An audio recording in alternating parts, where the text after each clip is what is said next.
Hey guys, and welcome back to my channel. Layla here. Today, I'm excited because I'm doing the Ohuhu 24 pack of skin tone colors. This is the 2.0 pack, so their second pack. And really quick, in an effort to be as transparent as possible, this is a sponsored video, but not in the way you would probably think. Ohuhu did send me these markers for free to try out, and they also commissioned me to create an art piece with them, which is the piece I'll be doing today. However, they did not purchase a review video from me, so this review and my thoughts are all my own. Just wanted to cover those bases really quick. And I did review the previous pack, which you can find the video on my channel. So these are the new set of different skin tone colors. Again, a variety just like the one before, but I kind of hope for a better variety. Let's find out. So first things first, I'm going to start out with a quick color swatch. All right, and this is the usual setup I like to have. It just makes it easier to have them all fanned out so I can quickly see the colors as I go through and start color swatching them. And that's that. So these are all 24 colors, and I definitely feel the color selection for this pack is a lot better than the previous one, especially with a lot of the darker tones. They feel more desaturated, whereas the darker tones in the previous pack felt more bold and saturated and just not exactly in the best of ways. But I feel like this pack combined with the other pack, you're able to sort of fill the gaps between colors to have that sort of full set of skin tone ranges. So I'm going to go ahead and color something up. So in my Ohuhu sketchbook, I already have this drawn up. It's basically the profile shot of a young ballerina girl. Okay, so I'm mostly going to be using these four colors. We've got Y145, which is Buttercup Yellow, R26 Honey, R19 Barely Beige, and R21 Fruit Pink. And if you follow my channel for a while, you know I'm pretty specific about how I color my skin most of the time, but this time I'm gonna be a little different. So I usually use really flowy lines, like where I swoop it in and stuff with my shadows, but I kind of want to go for a more realistic kind of approach where the end result looks really much more painted in a sense. And so I started out with my darkest color, which was the Y145, and I'm basically just doing like this interesting dab effect. And right now I have the honey color R26, and I'm going right on the edge of the other color to kind of blend the colors together. And I'm working really quickly so that the ink is still wet. And then I have this fruit pink and Barely Beige. And I'm not going to use fruit pink by itself. I'm actually going to do the tip to tip method where I take my Barely Beige or R19 and dab it on the tip of fruit pink or R21. And then I go along the edge of the last color. And I may have used a bit too much pink right in this area because I did the tip to tip a little too rough and too long. So the pink color really came out strong, but I'm getting a better result here. And then I'm just going to keep finishing with the R19 color, which is the Barely Beige. So I'm a little concerned with what's going on right here. So I'm going to go in with my honey again and overlap on top of where I put my darkest color, which is the Buttercup. And then I'm going to put some darkening here because that's where the shadow would be. Some darkening under her nose, underneath her eye, and in the crease above her eye. And then I'll just use different colors as I see fit. And then I'm going to finish up this side by adding my darker colors. Also, just a tip, don't be so obsessed with blending. I feel like when it comes to alcohol markers, artists tend to be like, but does it blend well? And I just, like, yes, your markers should blend well, but don't get crazy about that idea. Because honestly, not all shadows are meant to be super blended. Like, oftentimes you need shadows to stay hard so that there's definition and you can effectively see the piece when you have a good amount of blending with your hard shadows. And also don't forget where your light source is coming from. And this is advice that even I could take myself. And that's pretty much it. I'm going to finish up with, well, that's pretty much it for the skin, I mean. I'm going to do a pale cherry pink for her lips. All right. So now, for the most part, the skin is done. I may add some touch-ups towards the end, but I'm going to move on to the hair. So I'm going to use 148, which is called Thin Persimmon, and make sure that the ink you use to line your works is alcohol proof, or at the very least resistant, alcohol resistant, so that your markers don't smudge the ink. So try to go with your lines and in sections. So don't go like, because then you're really going to get some bad smudging. And then since I'm using this nice natural brown color, I'm going right into her skin with it. Not too far into her skin, but just so that there's not a hard divide between the hair and the skin, so that it kind of looks like the hair is coming out of the scalp. And then going in with a darker brown, mahogany. Again, kind of going a little bit into the scalp, not as dramatically as the first time because this is a much darker color, but just enough so that there is a little bit of separation between the hair and the skin, because now it looks like the hair is just blending in with the skin, and that's not what I want. And I'm going to use the pink colors to do the roses on her flower crown, mostly because I want to stick to the color palette as much as possible of the skin tone pack to show how well the colors can also work together and not just for skin tones. And I'm pretty much just laying down all the dark areas with the really strong pink color. And there we go. And I don't know, I think I'm going to add a darker color, maybe the honey color, just to like get some value into these flowers, because I just don't feel like they pop out enough. Like I don't feel like you can see prominent shadows. So I'm going in just slightly with this honey color, and there, I think that helped out a bit. Yeah. All right. And then I'm going to make her eyes blue. So I'm bringing out my BG4, which is the mint blue. This is from a different pack. This does not come with the skin tone pack. And maybe add a bit of mauve just because, again, not from the skin tone pack. I don't want to get anyone confused. And then lastly, this blue dolphin for some stronger shading. There we go. And I think I'm going to use that sort of same color scheme of the eye in the skirt that she's got going on here, just to add some nice variation of color. I'm oddly disappointed with this skirt. I'm not sure where I went wrong. I don't know if it was just not the right color selection or what, but so right now I'm trying to just kind of fix it as best as I can and try to make my lines look more intentional. So now I'm just trying to work on some sort of definition. And when in doubt, add shinies.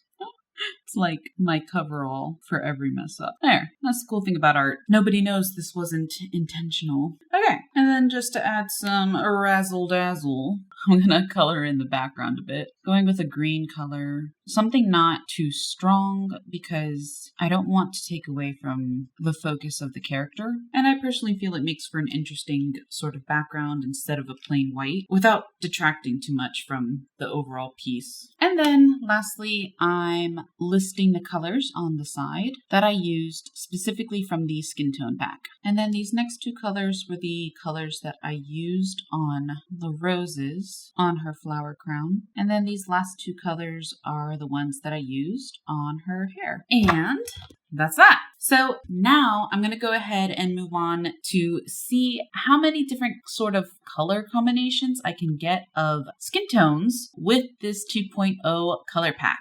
Okay, so here I have 6 portraits of the same character, and I'm going to be testing out different types of skin tones. So my first set of colors are YR95, R28, and R27. And for skin tones, I generally like to work in sets of 3, especially when working on characters smaller in size. If I were doing a much larger portrait where detail could be much more easily seen, then I'd include a 4th and very rarely sometimes a 5th color to the skin. But generally 3 colors is the magic number when it comes to skin, at least for me. Now I'm using the R28 and I'm putting in some shadows. All right, and then I like to go back and forth between the first color and the current color just to get some good blending in. And then a little bit of the YR95 in some of the darkest areas. And this color just adds definition to certain areas. All right, and then I'm gonna go ahead and finish up doing things like her hair. And I'm giving her pink hair because it's fun. I plan on giving each one an off-color kind of hair. And I'll probably give her some honey eyes and some pink lips. All right. Oops. And the first character is done. I'm not showing much of the process of coloring the hair and the shirt and the background and things like that because I really want to focus on just the skin since that's the point of the video. So I'm going to move on to our second character, and our second character is going to have these these three colors. We've got YR10, YR5, and YR107. And my process with coloring each skin tone is the same for each. I tend to work pretty fast, but not crazy fast because I also don't want to lose control and make it look sloppy. And I'm moving on to YR5. I have my first color right here, uncapped, just so I can work quickly between these two colors and blend as needed without either color drying out too quickly on me. And would pink eyes be ridiculous? I don't know, maybe, but I like pink eyes. So pink eyes it is. And then since she has pink eyes, I'm gonna give her blue hair. And second character is done. And for my third character, I'll be using colors YR209, Y9, and BR2.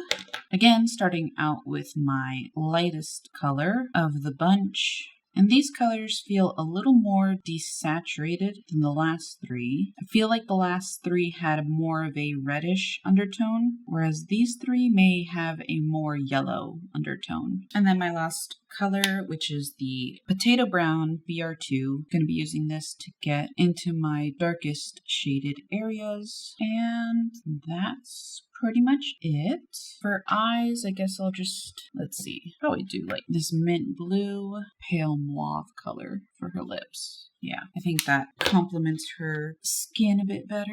And I'm going to give her some purple hair. And the third character is done. I went with a yellow background, green top to kind of balance off that purple. And for my fourth character, I'm going to be using Y12, Y148, and Y145. And I haven't repeated any colors. Each character are completely different colors in all three color combos. Am I making sense? All right, so starting off with 145, which is called Buttercup Yellow, and then using Y148, I'm going to be doing some shading, and these two colors blend really well with each other. And then my final color being Y12. I'm going to go with a yellowish kind of green hair color for this character. And character 4 is done. I went pretty much with the opposite color scheme of this one. I don't know. I kind of did the same with these two also, like blue shirt, pink hair, pink shirt, blue hair, you know, and then opposite here too. Anyways, I don't know. So character number 5 is going to be R26, R29, and WG05. So I'm going to start off with my WG05. WG standing for warm gray, which I just wanted to point out because I just find it kind of funny that it's warm gray because when it dries, it looks super peachy pale. And I'm just like, where's the gray? what? But it's still a really pretty color. And for this skin tone, it works. And then I've got R29. And then finally R26, which is my darkest color. And that's pretty much it. So I'm doing her lips pink and her skin tone is finished. And I think I'm going to go with a pink hair color again. And I'm done with character number 5. So I definitely like these skin tone colors much better than the first skin tone pack. I felt like the first skin tone pack was a bit lacking also with a range of lighter colors, which I found kind of odd. But the selection just feels much better, like a well-rounded selection so far with the 2.0 pack. So for my last character, I'll be doing R18, R30, and R21. And so I expect this character to have some really strong pinkish red undertones, given that each color starts with R in their name. This first color is pretty pale, but hopefully not too much paler than the pinks that I chose. So I'm going to do some shading with the R30, and it definitely is a color that complements R18 really well. And then finally, my darkest color, which is the R21 Fruit Pink. It's very, very pink. I believe it's the darkest pink in the pack. And I think I'm gonna do green eyes. Haven't done green yet. That's surprising as far as eye color goes. And I'm gonna do a peachy kind of orangey hair color. I don't know. I think it'll work in the end. Let's find out.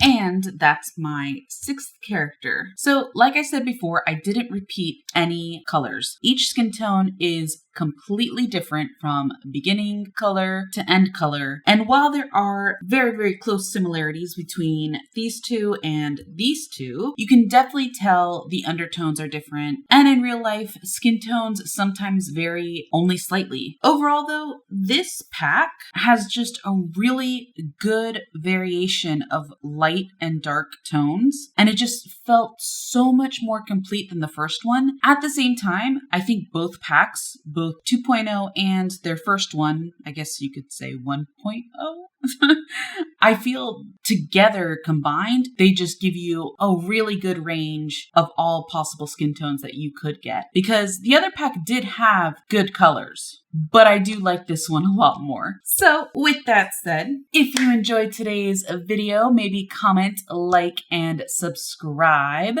And I'll see you next time. Thanks guys. Bye.